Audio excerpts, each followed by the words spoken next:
Dans la vidéo précédente, je nous ai rappelé que Jésus a promis à ses disciples une force d'en haut, l'Esprit Saint, qu'il appelle aussi la promesse du Père. Comment se disposer pour recevoir cette force d'en haut?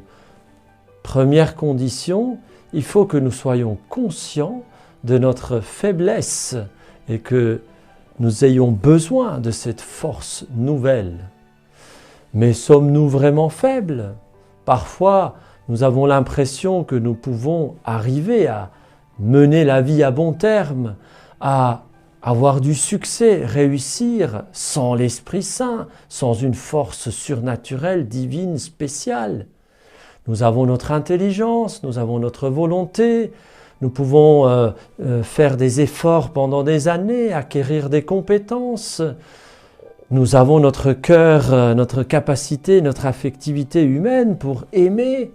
Est-ce que nous avons vraiment besoin d'une force surnaturelle, spéciale, l'Esprit Saint?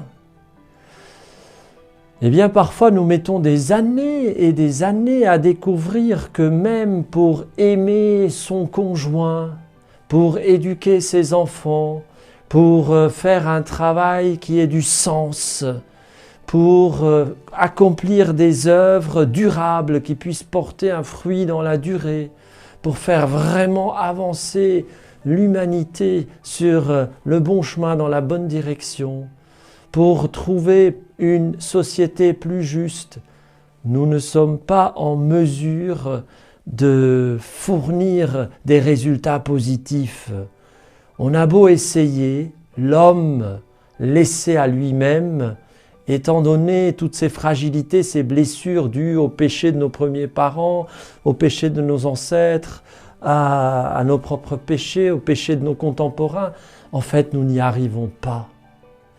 Parfois, il faut longtemps pour que notre masque orgueilleux que nous nous sommes mis par-dessus notre enfant véritable, blessé souvent que nous sommes, eh bien, que notre vieil homme orgueilleux reconnaisse qu'il ait besoin d'une force spéciale, surnaturelle de la part de Dieu pour mener sa vie humaine et sa vie d'enfant de Dieu encore plus, d'une manière bonne, juste, adaptée. Parfois, il faut des années pour admettre que je ne suis pas capable d'avoir des relations ajustées dans une saine interdépendance, dans le respect de l'autre jusqu'au bout, que finalement je deviens addict de tout ce sur quoi je me penche et que dans mes relations, je suis vite soit dans un orgueil narcissique, soit dans une dépendance malsaine, ou alors dans l'indifférence.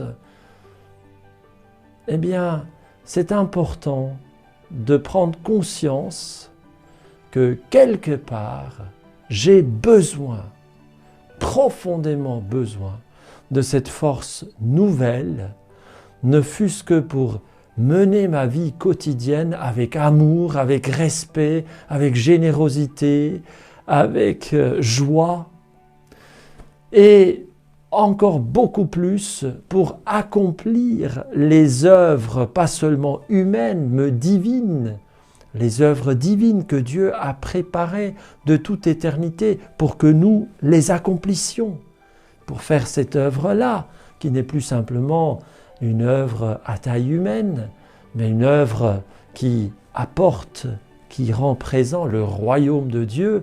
Nous avons besoin de la force d'en haut. Alors, pour te préparer à recevoir davantage la force d'en haut, repens-toi pour tous ces domaines de ta vie où tu as pensé pouvoir réussir par tes propres moyens, où tu as pensé pouvoir y arriver à la force du poignet ou simplement par ta propre persévérance, par tes propres mérites. Repens-toi si tu as eu des objectifs dans ta vie simplement humains et qui ne vont pas jusqu'au royaume, jusqu'à la vie d'enfant de Dieu.